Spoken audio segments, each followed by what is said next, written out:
आज हम बनाएंगे एक त्रिभुज, है ना। एक त्रिभुज की रचना करेंगे और इस त्रिभुज के सारी भुजाओं के लंबार्धक बनाएंगे।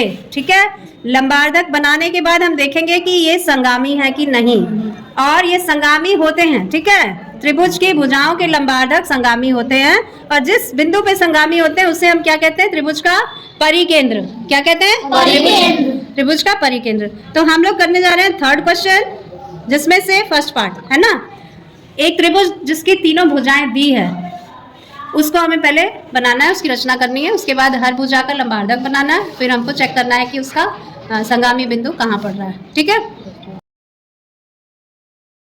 ये रचना हम करने जा रहे हैं। ठीक है, क्वेश्चन नंबर 3 का फर्स्ट, तीनों भुजाएं दी है 7 सेंटीमीटर, 5 सेंटीमीटर और 4 सेंटीमीटर।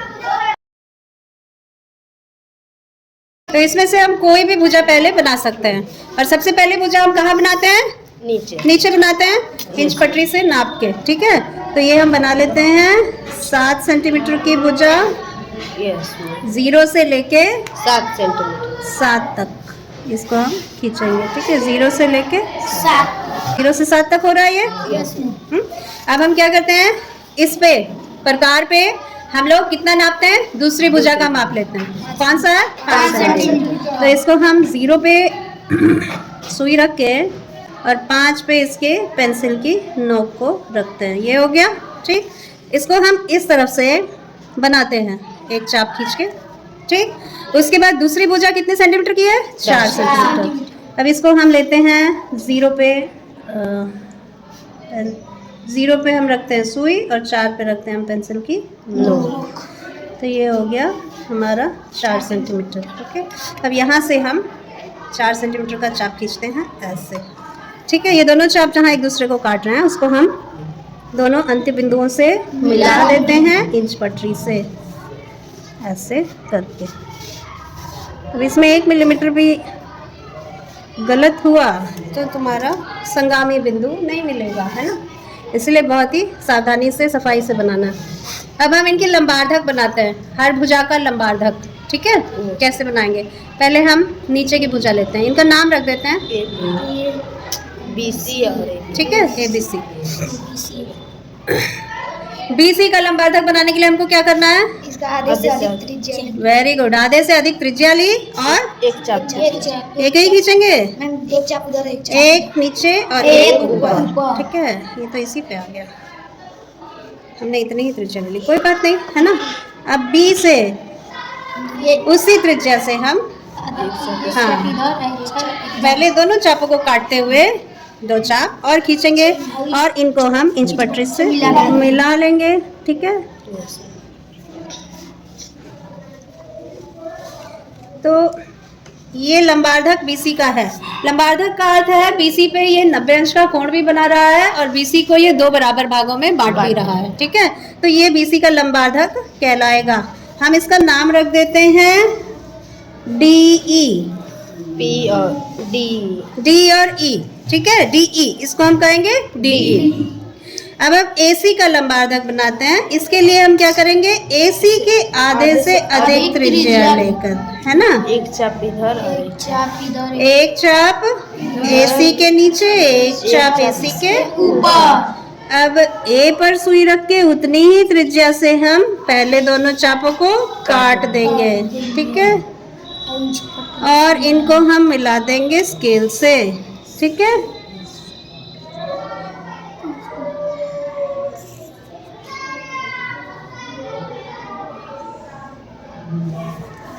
ठीक है, ये दोनों कहाँ मिल रहे हैं? त्रिभुज के बाहर मिल रहा है ना, यहाँ पे मिल रहा है। अब तीसरा लंबार्धक भी इसी बिंदु से होके गुजरेगा। इसको हम अब बनाते हैं A पर सुई रख के और AB से आधे से अधिक त्रिज्या लेके 2 चाप, एक नीचे एक ऊपर। ठीक है, और B से एक पहले चाप को काटेंगे। हाँ, पहले और दूसरे चाप को काटते हुए, तो हमारा इसी बिंदु पे आ रहा है ये, है ना। यस, और इसको हम मिलाते हैं जब, तो ये हमारा यहाँ पे संगामी बिंदु। तीनों लंबार्धकों का संगामी बिंदु हमको मिल जा रहा है। ठीक है, तो ये तीनों लंबार्धकों का संगामी बिंदु क्या कहलाता है? क्या कहलाता है? क्या लिखा है? परिकेंद्र। परिकेंद्र कहलाता है। और ये त्रिभुज किस प्रकार का है? अधिकोण त्रिभुज है कि न्यून कोण त्रिभुज है? इसको हम अगर चेक करेंगे, ये ऊपर वाला वो लेके आओ, चांदा लेके आओ। देखो, जब हम ऊपर वाले कोण को नाप रहे हैं, यहाँ देखो, जब हम ऊपर वाले कोण को नाप रहे हैं, ये ए बी पर हमने 0 वाली लाइन रखी है चांदे की, और इधर से 0 से जब हम देखना शुरू करते हैं तो 90 से पार जा रहा है, यानी कि ऊपर वाला हमारा कोण जो है वो अधिक कोण है। ये क्या है? एक अधिक कोण है। ये लगभग कितने का है?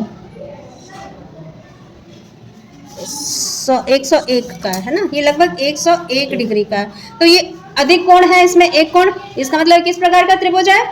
अधिक कोण त्रिभुज। किस प्रकार का त्रिभुज है? तो खाली भुजाओं की माप से तुमको नहीं पता चलेगा कि ये न्यून कोण त्रिभुज बनेगा कि अधिक कोण त्रिभुज बनेगा। जब तुम बनाओगे और चांदे से नापोगे एंगल को, तब पता चलेगा। ठीक है, तो हम इससे क्या निष्कर्ष निकालते हैं कि अधिक कोण त्रिभुज में लंबार्धकों का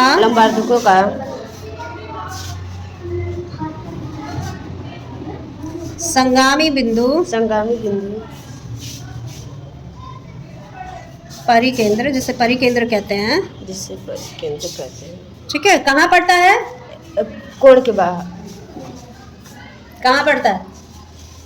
त्रिभुज के बाहर। कहाँ पड़ता है? त्रिभुज के बाहर।